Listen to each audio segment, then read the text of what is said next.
Bismillahirrahmanirrahim. Disebutkan dalam sebuah hadis qudsi dari Abi Sa'id radhiyallahu an, beliau bercerita, qala Rasulullah sallallahu alaihi wasallam, yaqulur Rabbu tabaraka wa ta'ala.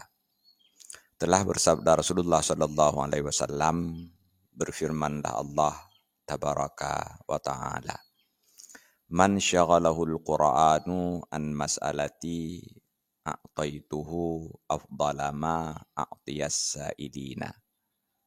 Siapa saja yang tidak sempat berdoa karena sibuk membaca Al-Quran, maka akan saya berikan untuknya yang lebih baik daripada yang diminta oleh orang-orang yang meminta.